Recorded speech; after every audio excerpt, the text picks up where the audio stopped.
What's up everyone, Chef Dave back with another cooking video. And today we're going to make one of those, I'm not sure where this would fall into, if this would be Tex-Mex. I know it, and I'm sure a lot of you know it as just Mexican lasagna. My roommate from Chihuahua, he used to call it Pastel Azteca. I don't know the origins of the name or even the dish, which would be interesting to kind of dive into it because this is something that I used to make in college all the time. I had on hand. It lasts a really long time in the fridge, and you can even, once it's cool and set, you can cut it out, wrap it up, and put it in the freezer, and it freezes fantastically. This is a great dish to have on hand as part of your repertoire. It's a crowd pleaser at all times. It's great for get-togethers and just to have on the ready for your family. Let's do it. These are some of the components that we're gonna need to make this Pastel Azteca. Not shown here are the queso and the refried beans. They are actually being made right now for other videos. Beyond that, we need some meat. So we've got a pound of beef, a pound of pork. You can use all beef, all pork, up to you. We've got our salsa roja, which we made in a previous video. We got a little tomato sauce, like 2 cups of tomato sauce, some diced onion, salt, pepper, olive oil, some scallions, and maybe we'll use some cilantro for garnish, and then some sour cream for inside there. For the tortillas, I like corn tortillas. We'll also probably add some spinach into the mix. At the very end, we'll fold it into the meat, because this is a good way to sneak lots of vegetables into dishes, especially for your kids. I'm just going to do some spinach, but you can add corn and zucchini and squash and all sorts of things go delicious in here. For now, let's make our meat, and then we'll start putting everything together. So first, we're going to put down some olive oil. Now you can use any kind of oil you really want, 1/4 to 1/2 cup of olive oil. Then to that, we're going to add our onions. Now, if you noticed, I don't have any garlic in this recipe because everything has a ton of garlic in it already, and I think just onion is enough for the meat. So we're gonna saute this over high heat. All right, once your onions are nice and fried up, that's good. Okay, got a little bit of color, nothing crazy. Going to add our beef and our pork. And again, you can do all beef, all pork. You can do turkey, chicken, whatever you want. And we're going to break that up. I'm not really worried about getting color on this. This is not the point cooking this, so it's kind of half braisies, if you will. Now you're going to add some salt to this. Probably about 3 tablespoons, maybe 4. Pepper. Now the rest of the seasoning is already in our salsa roja. If you didn't have salsa roja to use, you could use, some other kind of taco seasoning or something along those lines. It's really up to you. Like I said, I think having this salsa roja on hand is a great way to be able to make dishes more readily. So this is the salsa roja I made for that video. This was almost 2 weeks ago, and it is absolutely perfect. It stays a really long time in the fridge as long as you keep it nice and cold.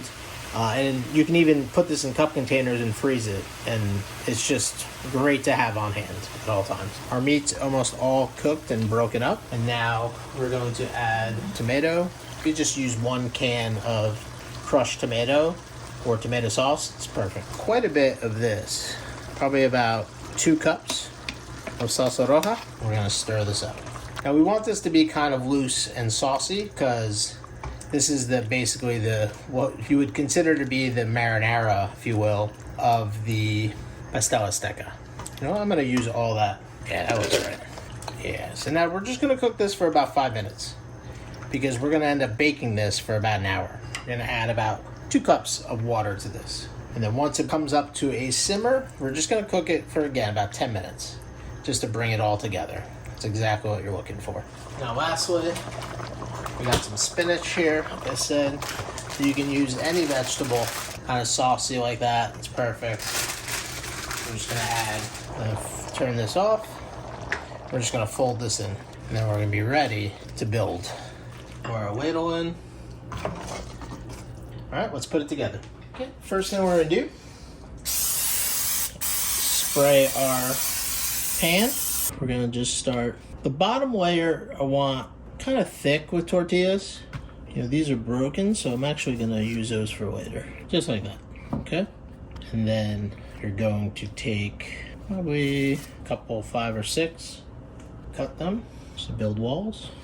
Just overlap them a little bit. Doesn't have to be perfect. We use one of these, which is broken already.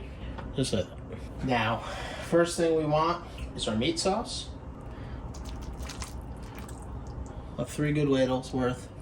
You're just gonna push it up against. You don't want it even, but you want to have some sort of form to keep those placed there. And give it a little bit more right there, okay? We're gonna take our refried beans and go right over the top. God, this smells good.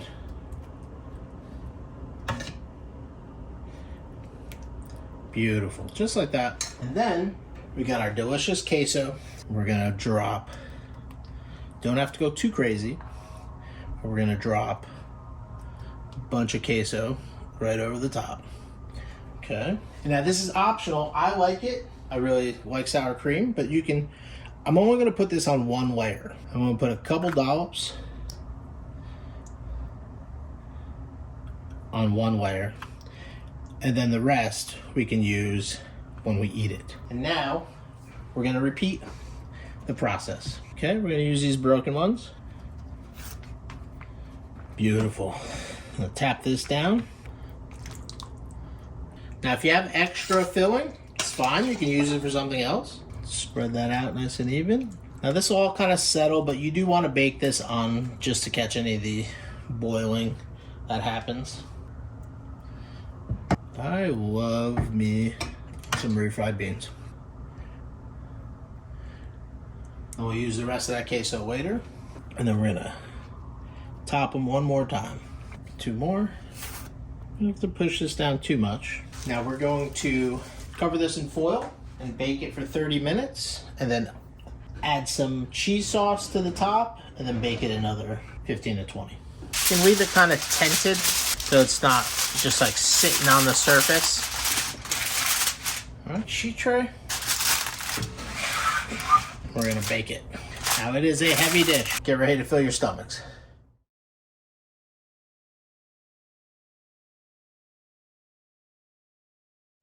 Woo-wee! Look at this. Look at this guy. Man, that is perfect. Exactly what we're looking for. I've got the tiniest bit of cheese sauce left, and we're gonna drizzle over the top and let it settle in. You can put a little shredded cheese on this if you wanted to as well. That works. It's always nice. We're just gonna put some nice scallions all over the top. Now you want to let this sit for probably about 15 to 20 minutes at least before you serve it, maybe even 30, just to let it relax, set, and then this thing will stay hot forever, basically. And then you just kind of, with your knife, cut through across, and then just scoop out pieces, garnish with some sour cream, your favorite hot sauce, like the Mike Wazowski hot sauce from Leaves and Loaves Goods, and just crush it. Now check this out. So this is the next day, and this is what I'm talking about. I mean, you've got that filling with the spinach, a nice thick layer of corn tortilla, all the filling and all the good stuff with the cheese and the beans, and then the topping, and see how beautifully set it kind of is. And now for this, you can just microwave it, or I'm gonna cut it into big portions like this and then wrap it up, freeze some of it, and have dinner whenever I want. Pastel Azteca. Fantastic. I think it's a must-have in someone's kitchen repertoire just because it's versatile and you can do a lot of different things with it. Thanks everyone for watching. If you enjoyed this, make sure you comment, like, subscribe, and ring that notification bell. Peace.